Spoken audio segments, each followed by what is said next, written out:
Bienvenidos a las predicaciones de la Iglesia Yeroviá. Sigamos creciendo juntos a la luz de la palabra de Dios. Bien, vamos a abrir nuestras Biblias en Lucas capítulo 9. Es el pasaje que estamos estudiando todos los domingos. Y estamos ya finalizando el capítulo 9 con este pasaje muy interesante y muy desafiante. Y he titulado este mensaje, este pasaje como las trancas para el discipulado. Trancas para el discipulado. Versículo 57 del capítulo 9 de Lucas dice así: Yendo ellos, uno le dijo en el camino: Señor, te seguiré a donde quiera que vayas. Y le dijo Jesús: Las zorras tienen guaridas y las aves de los cielos nidos, mas el Hijo del Hombre no tiene dónde recostar la cabeza. Y dijo a otro: Sígueme. Y él le dijo: Señor, déjame que primero vaya y entierre a mi padre. Jesús le dijo: Deja que los muertos entierren a sus muertos, y tú ve y anuncia el reino de Dios. Entonces también dijo otro: Te seguiré, Señor, pero déjame que me despida primero de los que están en mi casa. Y Jesús le dijo: Ninguno que poniendo su mano en el arado mira hacia atrás es apto para el reino de Dios.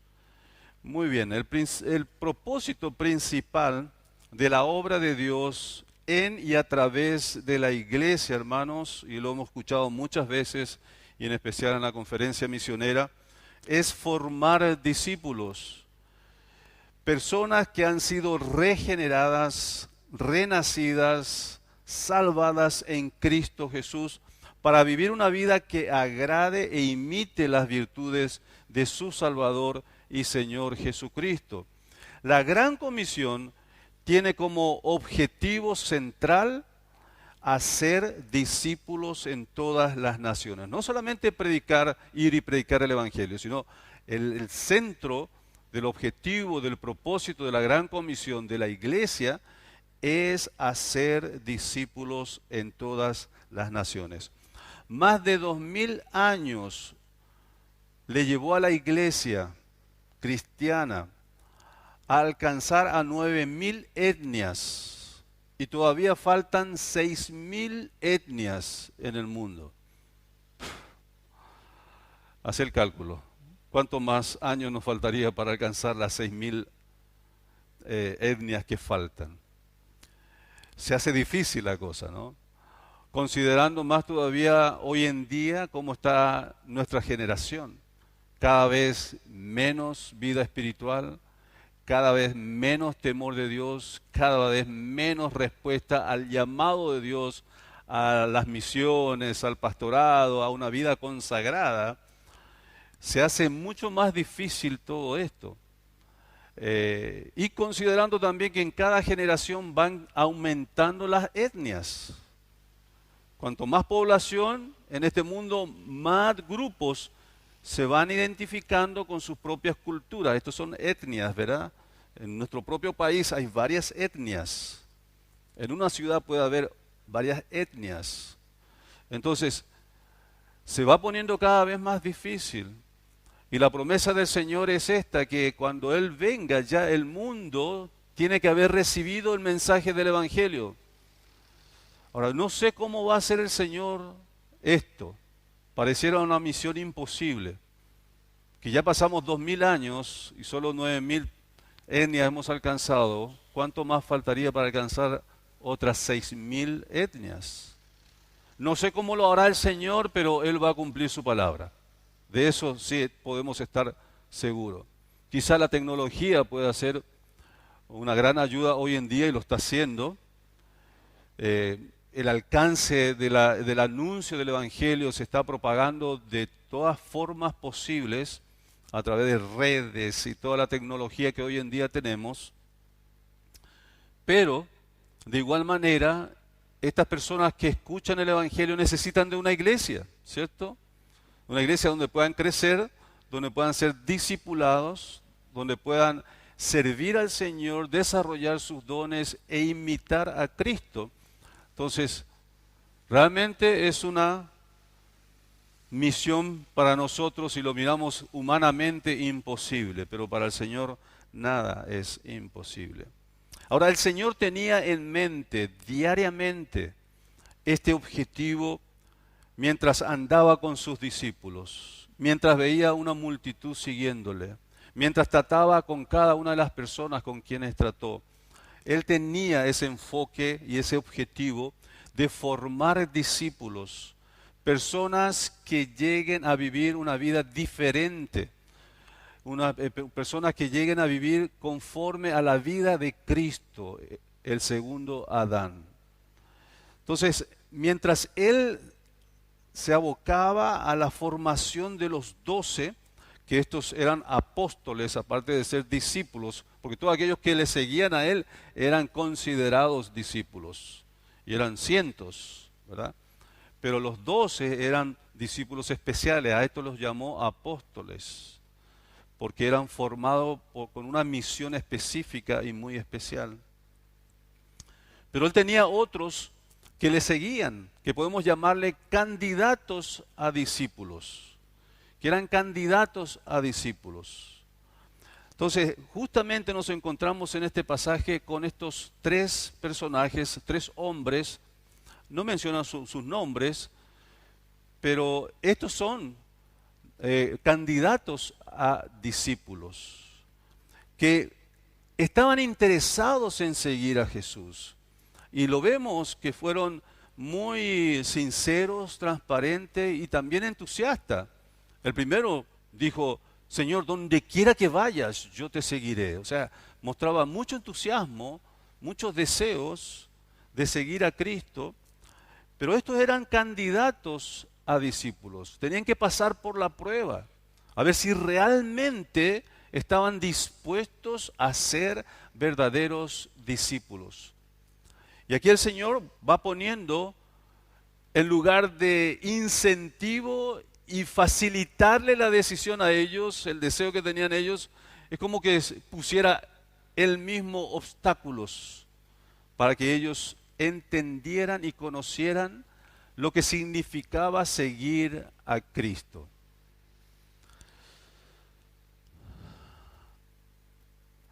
Debemos recordar, hermanos, esta gran verdad, y esto es lo que vamos a desarrollar a través de lo que estos candidatos de discípulos presentaron después de escuchar los obstáculos, presentaron excusas, trancas para el discipulado. Pero algo que quiero que mantengas en tu mente durante este mensaje es esto: Dios nos levanta de los fracasos, pero no de las excusas. Dios te puede levantar de cualquier fracaso en tu vida, pero no de tus excusas continuas. Eso es algo que ata a la mano de Dios para vos en forma personal. Si estás acostumbrado en mantener una excusa continua para obedecer y servir al Señor y convertirte en ese discípulo que Él quiere formar, Él no va a levantarte de ese estado y esa condición que vos decidiste tomar. Dios nos levanta de cualquier fracaso, pero no de las excusas. Si hemos sido salvos, tenemos la convicción de que somos llamados a ser discípulos. Esto no es una opción, hermanos. ¿Eres salvo? Entonces eres discípulo. Eres llamado a ser discípulo. No hay otra opción, no hay otra salida. Debes aceptarlo y debes asumirlo y llevarlo a cabo en tu vida. Lo único que puede convencerte a dejar de lado esa obligación son tus excusas. y hasta llega a convencerte de que sigues bien, aun cuando no estás siendo un verdadero discípulo de Cristo. Las excusas tienen la capacidad y la facultad de engañarte de tal modo que puedas vivir una vida placentera desobedeciendo a Dios continuamente.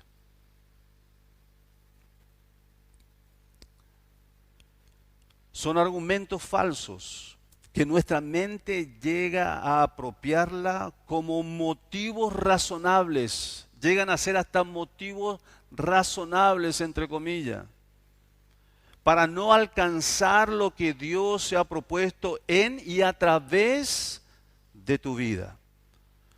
Quiero mencionar dos ejemplos antes de desarrollar el pasaje, dos ejemplos muy conocidos que presentan excusas en el Antiguo Testamento. El primero es Gedeón, lo encontramos en Jueces capítulo 6, versículo 17, quieran anotarlo, pero no vamos a ir a leerlo ahora.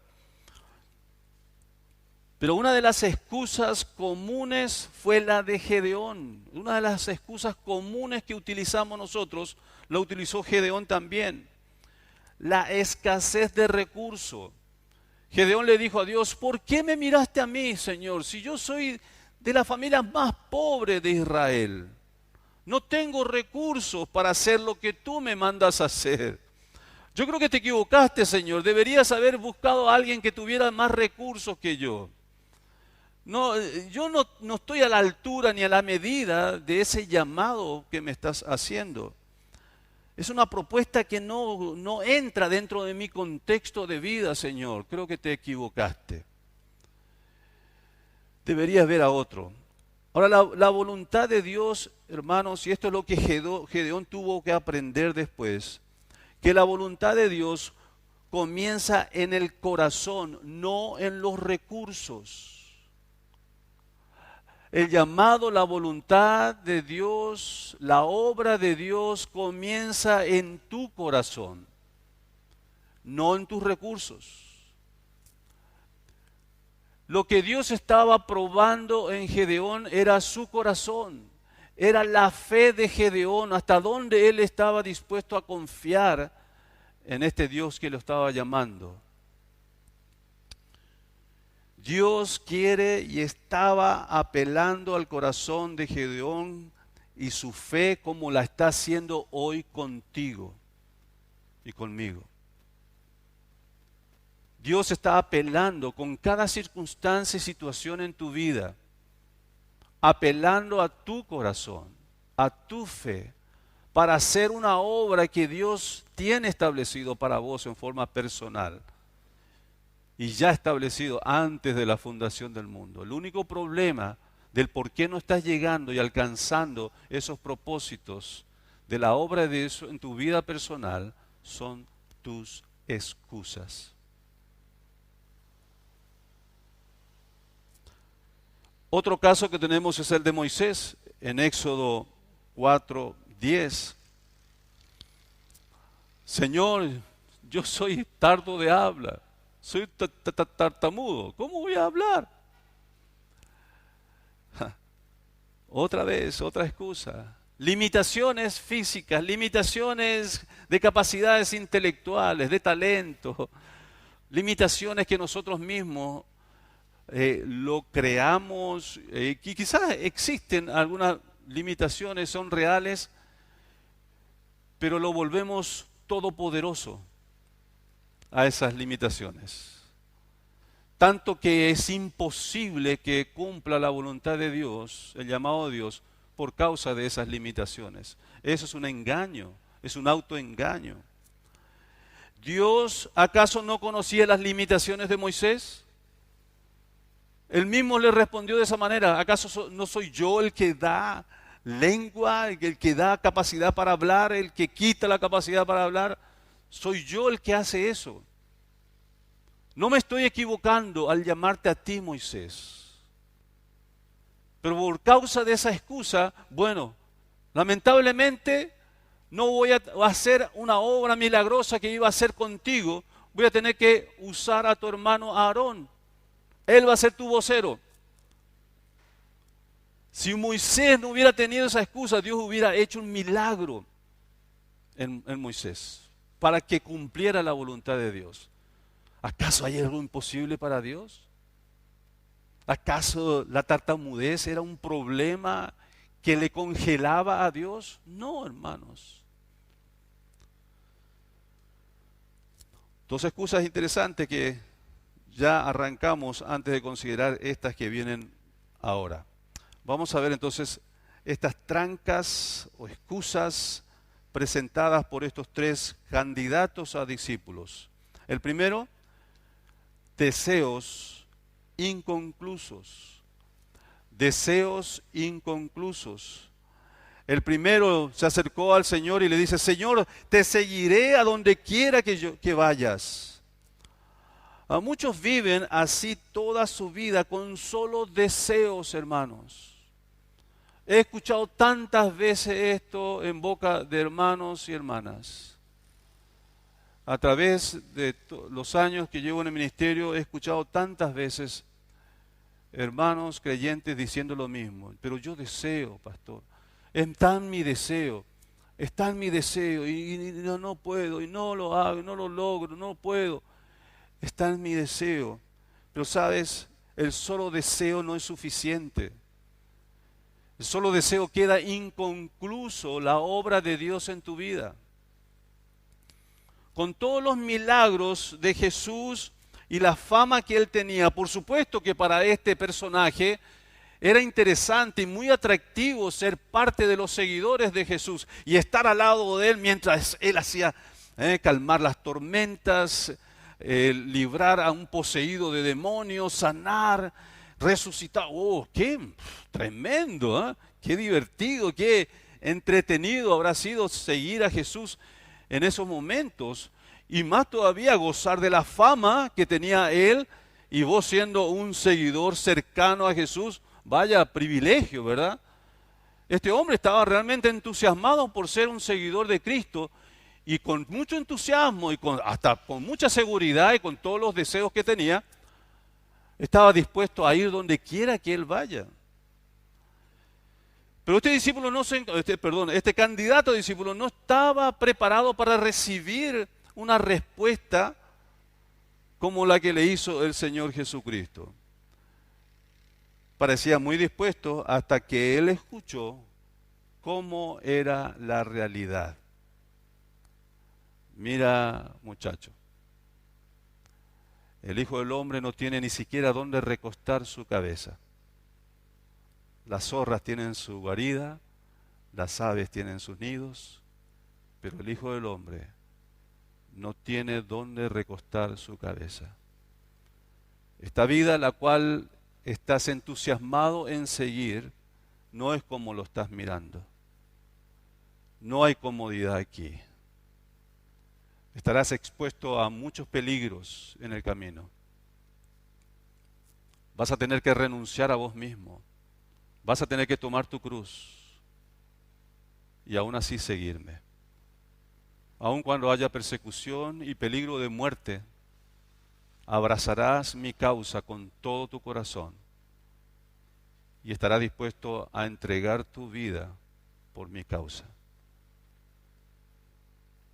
Oh, no pensé que era tanto así.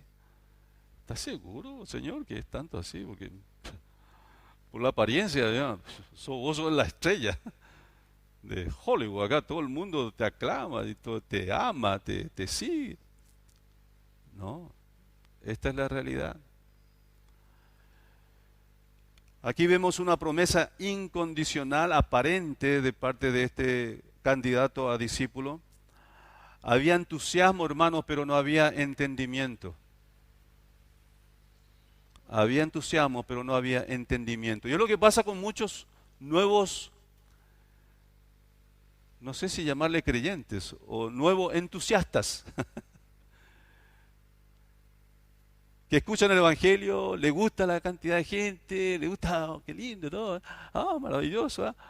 Y sí, ya hice la oración para recibir a Cristo, ya soy uno más. Y después vienen las pruebas. vienen las responsabilidades que corresponden a un cristiano verdadero.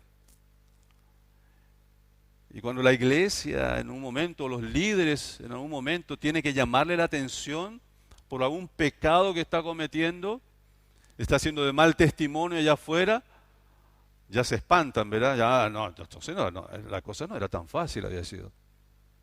Yo pensé que podía seguir viviendo así como vivía antes. No, estas son las reglas. ¿Eres cristiano? Estas son las reglas. Estas son las enseñanzas que el Señor nos dejó para todo aquel que ha conocido a Él como Salvador. Esta es la vida diferente. Vivimos diferente a la gente del mundo. Y una persona que está entusiasmada y que entra en el clan del cristianismo, piensa que va a ser todo fácil, pero después se da cuenta que no era tan así. ¿Qué hace? Se da vuelta y vuelve otra vez de donde pretendía salir, pero realmente nunca salió del mundo. Nunca salió del mundo. Su corazón siempre estuvo ahí. Este hombre no se menciona más, pero deducimos que él le dio la espalda a Jesús después de esto. Con todo el entusiasmo, con todo el ánimo que tenía, pero después de entender el precio del discipulado, le dio la espalda al Señor y volvió a su lugar. Una promesa incondicional. ¿Sabe? Sería realmente la expresión y el sentir de todo creyente salvo, renacido en Cristo, la expresión que dio este candidato. ¿Sí o no? ¿No deberías decir vos esto? Que recibiste a Cristo como Salvador en tu vida, que estás convencido y convertido en su gracia. De decir, Señor, yo estoy dispuesto a ir a donde quiera que tú vayas. Estoy dispuesto a ir donde quiera que tú me mandes, Señor. Te pertenezco, soy tuyo, puedes hacer lo que quieras de mí. ¿No es la expresión de un verdadero renacido? Amén. Esta debería ser, ¿cierto? Voy a hacer de ahora en más, Señor, lo que tú me mandes. Voy a ir, Señor, a donde tú quieras. Te seguiré, Señor, a donde tú vayas, yo te seguiré. Esta persona ha entendido, tiene un entendimiento correcto de lo que es y quién es Jesucristo y lo que significa la vida eterna en Cristo Jesús. No hay ninguna duda en esta persona, no hay ninguna confusión, no hay malentendimiento. Por eso la expresión de esta persona es: voy a seguirte donde quiera que vayas. Obviamente que este que apareció con entusiasmo no tenía este entendimiento, no era un renacido, no se arrepintió de sus pecados, no confió en Jesucristo como su único suficiente Salvador. Por eso, al encontrarse con un obstáculo, con el precio del discipulado, él le dio la espalda al Señor. Fíjense conmigo Apocalipsis capítulo 14, versículo 4. Aquí en este libro de eventos del futuro, nos encontramos con un grupo selecto que van a predicar el Evangelio a todo el mundo. Los 144,000 judíos que van a salir a predicar el Evangelio. Yo le llamo 144,000 apóstol Pablo.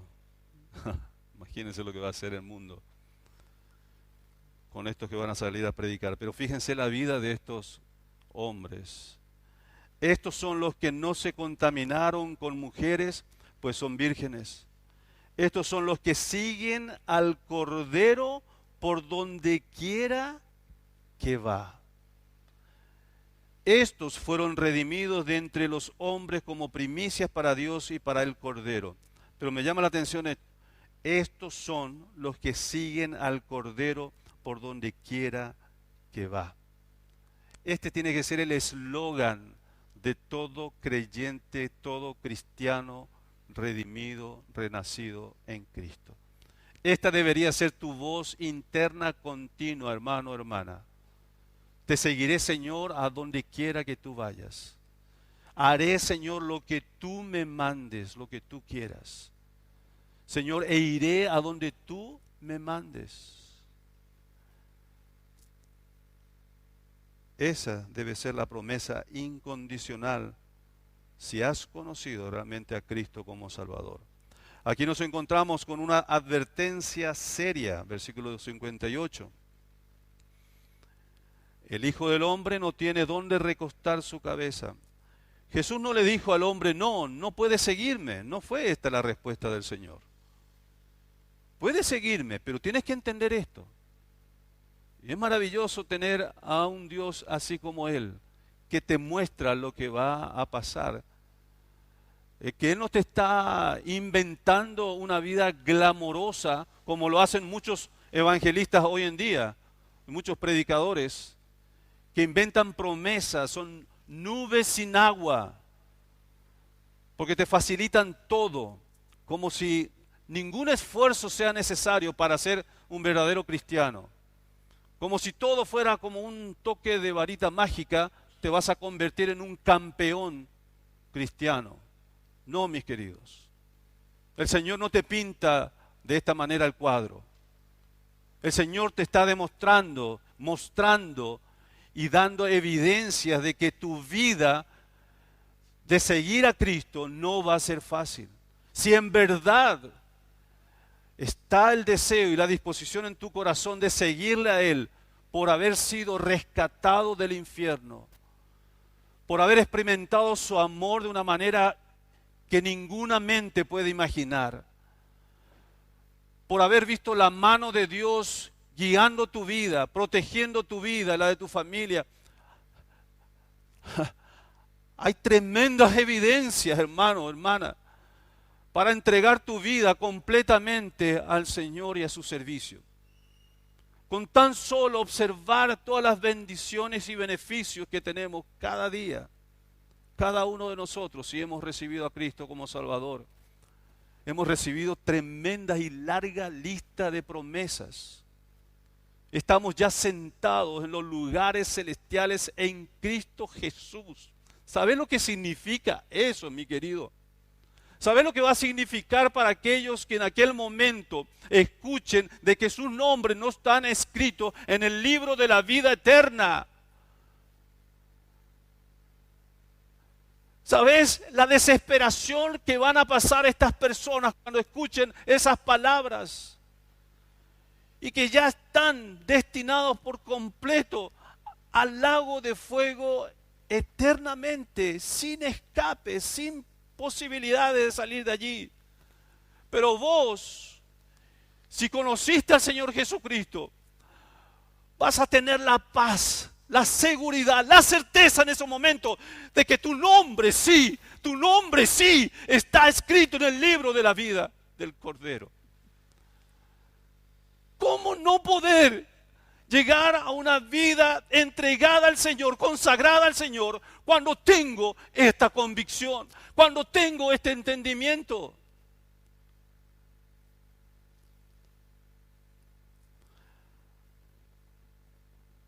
Pero el Hijo del Hombre no tiene dónde recostar su cabeza.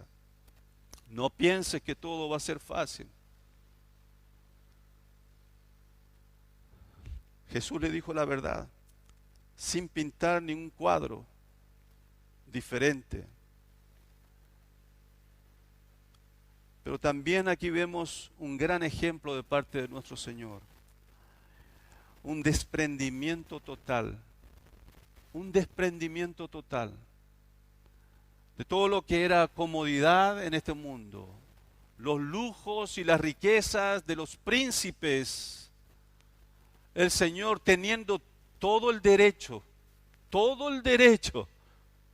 primero porque es creador, segundo porque viene del linaje de David, de la realeza, de la familia real, tenía todas las condiciones legales para ser príncipe y rey, pero él no tomó absolutamente nada. Fue un hombre pobre, humilde, totalmente desprendido de todo lo que sea material, físico, comodidad de este mundo.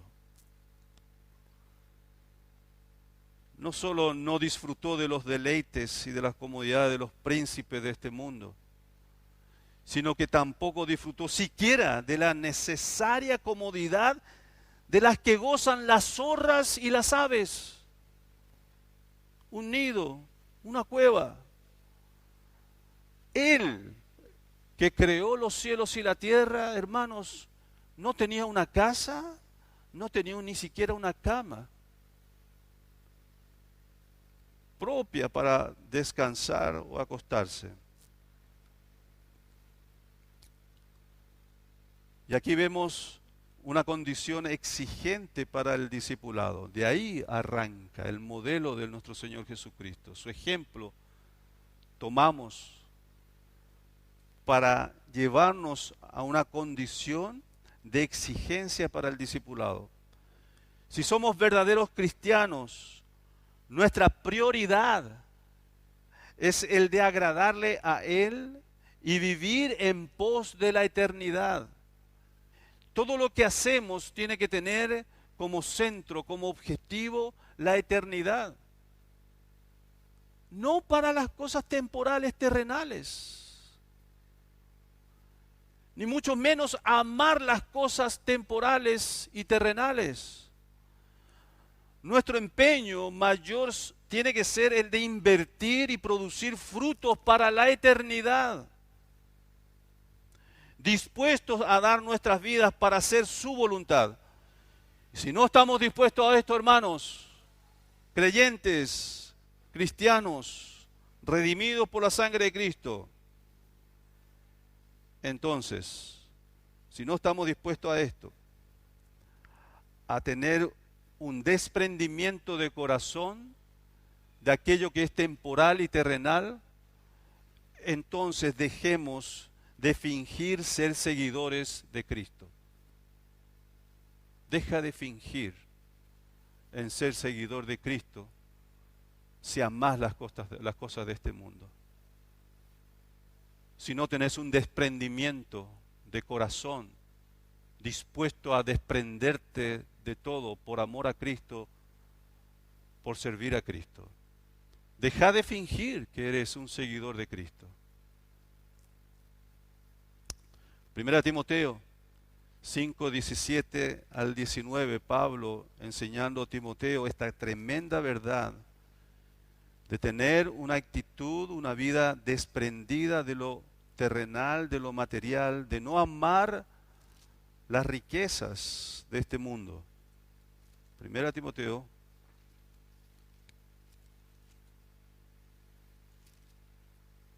capítulo 6, versículo 17, dice así: a los ricos de este siglo manda que no sean altivos, ni pongan la esperanza en las riquezas, las cuales son inciertas, sino en el Dios vivo que nos da todas las cosas en abundancia para que las disfrutemos. Que hagan bien, que sean ricos en buenas obras, dadivosos, generosos, atesorando para sí buen fundamento para lo porvenir, que echen mano de la vida eterna. ¿Está prohibido ser rico? No. Está prohibido amar la riqueza de este mundo, porque ahí están las raíces de todos los males. Y Pablo dice a Timoteo: incentiva a estos hermanos en Cristo que son ricos, que no amen las riquezas, que sepan invertir en la vida eterna, que echen mano de la vida eterna, que piensen, que evalúen, que calculen en qué manera pueden ellos servir a Dios y a la obra de Dios, la propagación del Evangelio, las misiones, la obra de Dios, que inviertan en estas cosas, pero que cuiden sus corazones de no amar lo terrenal, las riquezas. Una condición exigente, ¿sí? Para el discipulado, sí, es una exigencia. También por deducción sacamos de que este personaje no siguió al Señor después de escuchar estos obstáculos. Todo aquel que tiene un correcto entendimiento de todo lo que es Jesús, hermanos, y la vida eterna en Él, no dudará en afrontar toda consecuencia con tal de seguirle. Con solo el deseo no se llega a ningún lado. El deseo tenés que concluirlo, si no solamente queda en deseo. Segundo personaje nos enseña que el desorden de prioridades trae fracaso. Aquí hay un desorden de prioridades en esta excusa, en esta tranca. Señor, déjame que primero vaya y entierre a mi padre. En realidad este hombre no pidió permiso para cavar una tumba e inmediatamente ir a enterrar a su padre fallecido. Quería él permanecer en la casa de su padre y cuidarlo hasta que este padre muriera. Obviamente esto era un periodo indefinido que podría prolongarse una y otra vez, ¿verdad? Y la promesa siempre ahí, delante del Señor. Te seguiré, Señor, pero espérame, todavía estoy cuidando a mi papá. Está enfermo, pero voy a ver si se sana o no.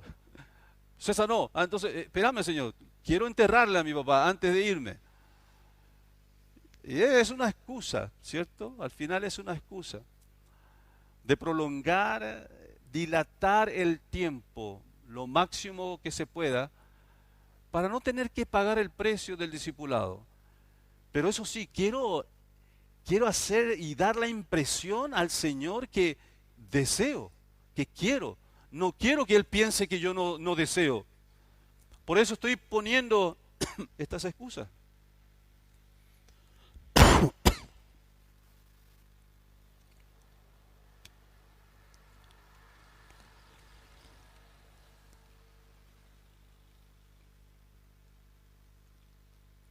Lucas capítulo 14, versículo 26.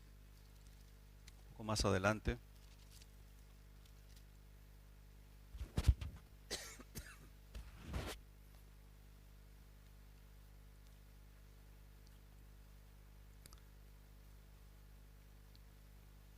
Fíjese, la declaración del Señor aquí parece mucho más fuerte, ¿eh?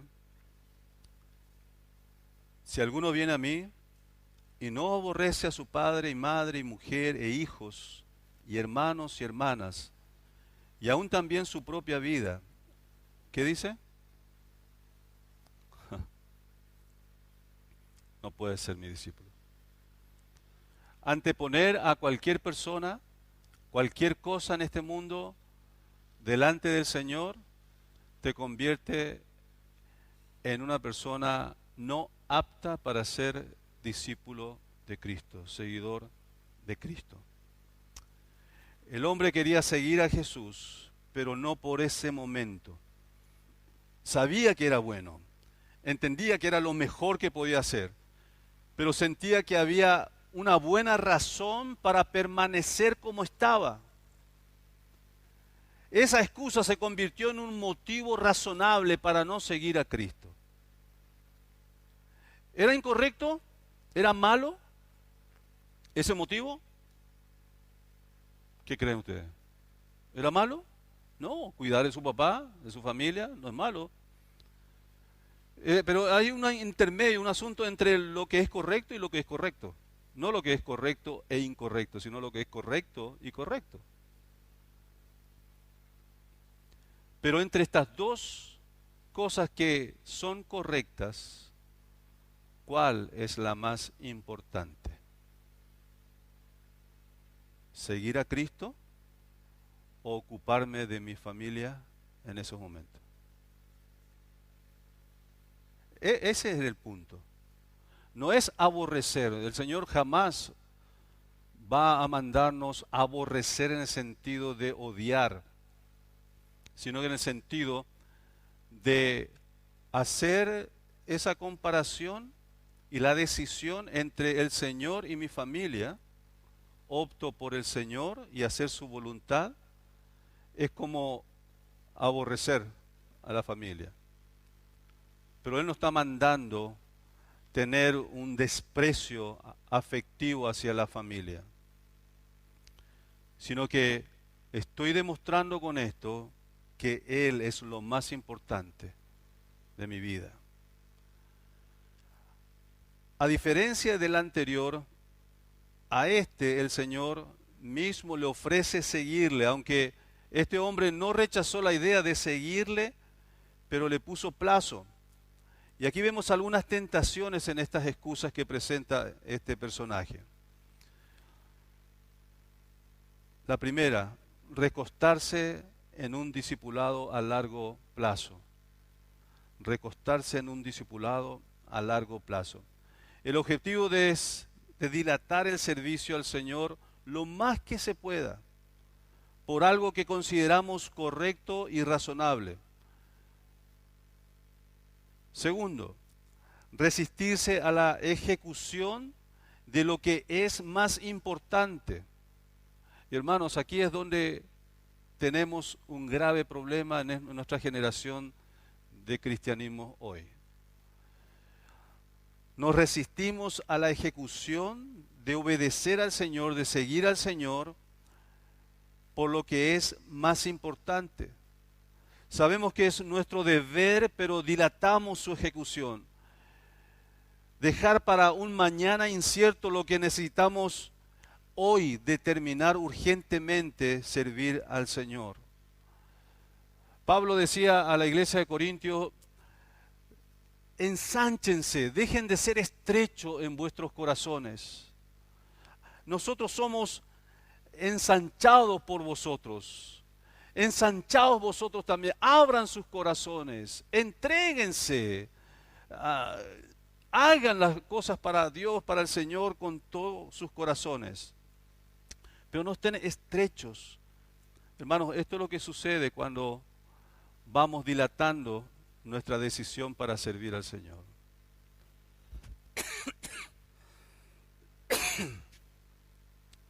Jesús debe ser primero.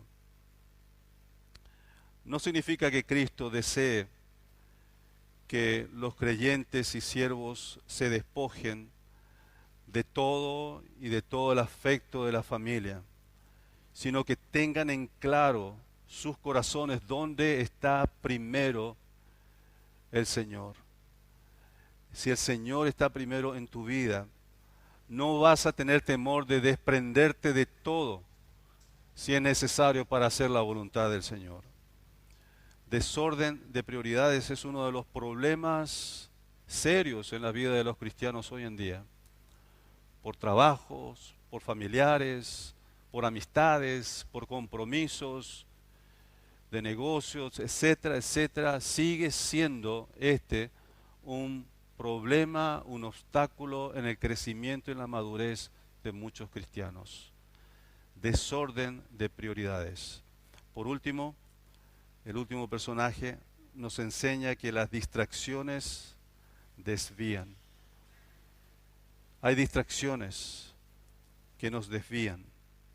Te seguiré, Señor, pero déjame que me despida primero de los que están en mi casa. Este hombre lo que deseaba hacer era volver a su casa con sus amigos, sus familiares, sus influencias, sus amistades, tener fiesta y tener una despedida bien larga. Y en ese tramo, en ese entre paréntesis de despedida entre comillas, normalmente estas personas no regresan, no vuelven, se quedan allá, son tentadas otra vez por el enemigo y vuelven a quedarse en sus mismos lugares. Y aquí vemos varias situaciones. Condiciona a Cristo. Te seguiré, pero, el famoso pero, ¿verdad? Te seguiré, Señor, pero déjame disfrutar de los últimos tiempos con mis amigos, mis familiares. Y después, Señor, te voy a seguir. Condicionan a Cristo. El sentido de esta excusa no es despedirse literalmente, sino que el sentido del original es de poner en orden los asuntos de su casa, dejar todo guaú en orden, y luego seguir a Cristo. Segundo, esta excusa considera peligrosa la vida de seguir a Cristo. Él quería despedirse de los suyos como si él tuviera que morirse, ¿verdad?, al seguir a Cristo. Y bueno, también está expuesto a la vida, pero era como si él estaba considerando muy peligroso seguir a Cristo. Un gran predicador y teólogo, Martin Lloyd-Jones, cuando la gente le preguntaba por qué él había dejado su carrera de médico, que era tan famoso, y que decidió seguir a Cristo dejando todo, él respondía: no, yo no he tenido que renunciar a nada, sino más bien lo he recibido todo siguiendo a Cristo. Es tan diferente la expectativa cuando consideramos consagrar nuestra vida a Cristo, obedecer a Cristo, dejar ciertas cosas de este mundo que nos atan para seguir a Cristo, para servir a Cristo, para obedecerle a Cristo. Y que cuando lo hacemos, decidimos hacerlo, todo cambia. Y yo quiero dar un testimonio personal que me ha confesado y siempre comparte esto, hermano Félix. Cuando él trabajaba en esa empresa, ¿cómo se llama? Cargill, ¿verdad?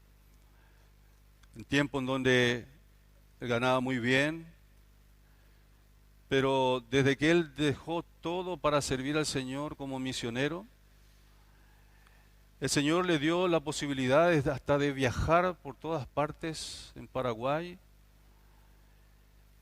Y no le ha faltado nada.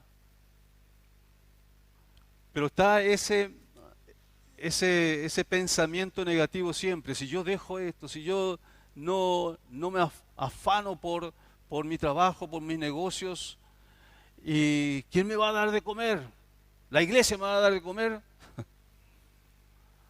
No, hermano.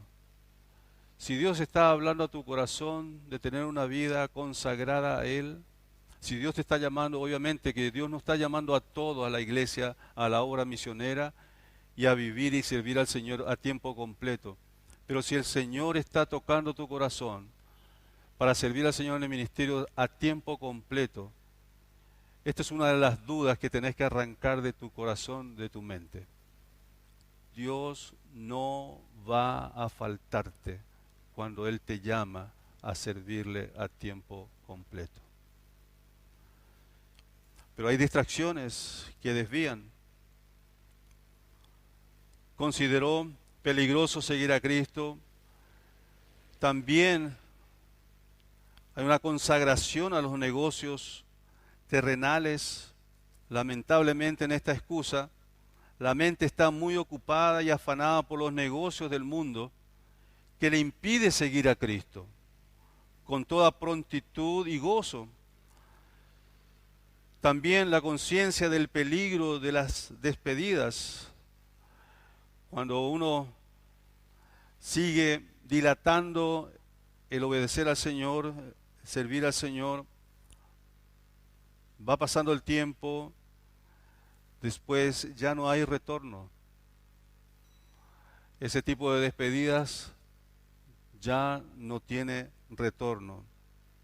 Es probable que sus familiares, en lugar de animarles, les dé pesimismo, pensamientos negativos. No, ¿cómo te vas a entregar? ¿Cómo vas a servir a Dios tiempo completo? ¿Cómo vas a hacer esto?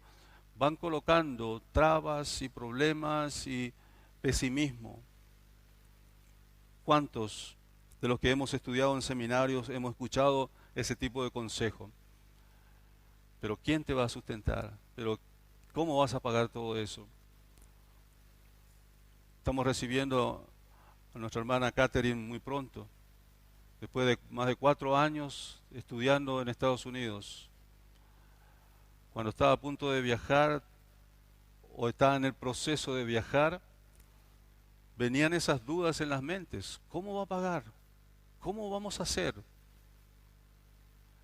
Y además tuvo que enfrentar un problema de salud que solamente allá se pudo tratar exitosamente. ¿Y quién pagó eso? El Señor. El Señor proveyó. Si Dios llama, hermanos, Dios financia su obra. La respuesta del Señor a este personaje fue: ninguno que poniendo su mano en el arado mira hacia atrás es apto para el reino de Dios. Jesús le enfatizó a este hombre el compromiso necesario para seguirlo. Uno debe tener una determinación similar a la de un agricultor que está arando su campo, y debe hacerlo con toda su fuerza. ¿Se acuerdan? El arado manual, ya no tenemos esto hoy en día, ¿verdad? Pero el arado manual era con las manos firmes y con todo el cuerpo posando sobre el arado y mirando hacia un objetivo, puede ser un árbol o algo allá adelante, y no tenía que salir de esa mira, de ese objetivo, porque si no iba a ser el surco todo encorvado, y solo así podía ser el surco recto. Entonces el Señor está diciendo algo muy práctico, que todo agricultor lo sabe: ninguno que mira en el arado hacia atrás va a tener una vida recta, no será apto para el reino de los cielos. Si seguimos mirando para atrás y seguimos queriendo disfrutar de las cosas de este mundo, tu camino no va a ser recto. Al arar un campo, un agricultor tiene que mantener esa hilera recta, enfocada, si no, no sirve para nada ese surco.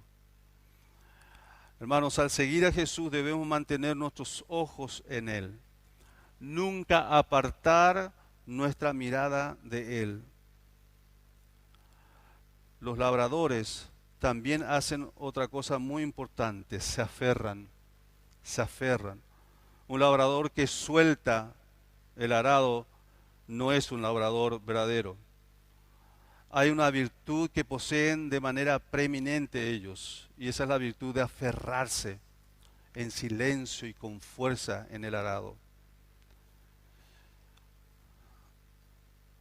Yo recuerdo a mi querido padre,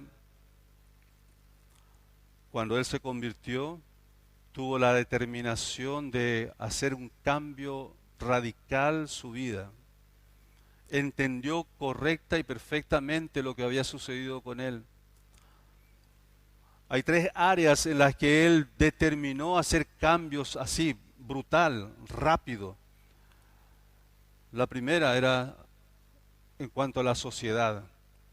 Él estaba involucrado en un club social deportivo, era vicepresidente de ese club. Inmediatamente después de que se convirtió me dijo: redacta una carta de renuncia para mí. Voy a renunciar al club deportivo y social. Wow. También he decidido otra cosa. Él compraba mercaderías acá de Foz de Iguazú, que eran contrabando. Ganaba muy bien. Desde ese momento él decidió cortar con ese tipo de trabajo. Sus amigos, colegas de trabajo le dijeron: te vas a morir de hambre, Escobar. ¿Cómo vas a hacer eso? ¿De dónde? ¿Cómo vas a vivir? No sé, pero mi vida cambió. Tengo otro Señor. Quiero agradarle a ese Señor. Y yo sé que eso a Él no le agrada. Terminó con eso. Y tercero, con los familiares. Todos los domingos nosotros recibíamos familiares que venían a preparar asado y tomar, con su cerveza y todo. Era toda una festichola todos los domingos. Mi papá ese domingo, ese sábado, tomó todos los cajones de cerveza que tenía en el depósito, los rompió todo y dijo a cada uno de los familiares: de ahora en más, mi casa será casa de oración. Aquí se va a alabar al Señor Jesucristo. ¿Quieren venir? Vamos a comer. Vamos a alegrarnos en familia, pero no habrá más bebidas alcohólicas acá. Ya no más, se acabó, porque sé que eso no le agrada a mi Señor. Esas 3 cosas, Él las cambió en un solo día. ¿Pensás que Dios le faltó a Él? ¿Le faltó sustento?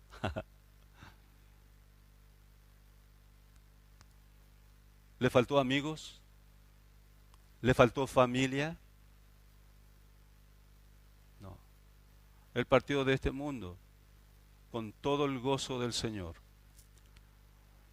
de haber disfrutado de las bendiciones que solo Dios puede dar a aquel que tiene un corazón determinado en seguirle. Pero para seguirle tienes que entender que vas a tener que pagar un precio. Rompe aquellas botellas. Decide renunciar. Presenta tu carta de renuncia a Satanás, a este mundo y a tu carne. Y decide seguir y obedecer a Cristo. No tienes que dejar tu empresa, tu trabajo, tu familia, si es que el Señor no te está llamando para eso específicamente. No necesitas dejar todo para seguir a Cristo. Mi papá no fue un misionero, mi papá no fue un pastor, pero cumplió la función de un pastor. Y trabajando con sus manos, siguiendo en su trabajo, en otro trabajo que Dios le dio, él sirvió al Señor y siguió al Señor. Si él pudo hacerlo, vos y yo podemos hacerlo. Vamos a inclinar nuestros rostros. Hermanos, tenemos un ejemplo mucho más grande que es nuestro Señor Jesucristo. En el versículo 51 del capítulo 9 dice que el Señor afirmó su rostro para ir a Jerusalén. Él afirmó su rostro para llegar hasta Jerusalén. ¿Sabes por qué? Por vos y por mí. Él tomó el arado como ese buen agricultor. Se aferró al arado y no miró al costado ni atrás. Siguió adelante, afirmó su rostro para ir hasta esa cruz donde él sabía que iba a morir, iba a ser sacrificado, iba a sufrir, iba a ser humillado, siendo el creador, el Dios del universo. Pero él afirmó su rostro y no miró a ningún lado porque te tenía a vos en su mente, porque sabía que vos ibas a disfrutar del gozo de la eternidad siendo salvo por ese sacrificio en aquella cruz. Hoy te dice el Señor, cree en mí y serás salvo. Cree, solamente cree en mí. Yo he hecho todo para salvarte. Lo único que necesitas ahora es arrepentirte de tus pecados y decirle a Jesús, entra en mi corazón, Señor, perdóname, límpiame, sálvame, Señor. Límpiame con tu sangre. Quiero que seas mi Salvador desde ahora y para siempre. Esa es la oración que hoy tenés que hacerle al Señor. Si eres creyente, salvo, ahora es el momento de decir, Señor, he deseado mucho tiempo, pero he dilatado demasiado este deseo. Y sigo luchando, Señor, con tantos pecados en mi vida. Y sigo poniendo excusas, Señor, para no cambiar como tú me mandas. Sigo amando este mundo, Señor. Sigo luchando con mi carne y tratando de darle a Él complacencia. Pero, Señor, en esta mañana, hoy, tomo una decisión radical en mi vida. Quiero hacer cambios radicales en mí. Esperamos que esta exposición haya sido de edificación a tu vida. Compártela para seguir sembrando con esperanza.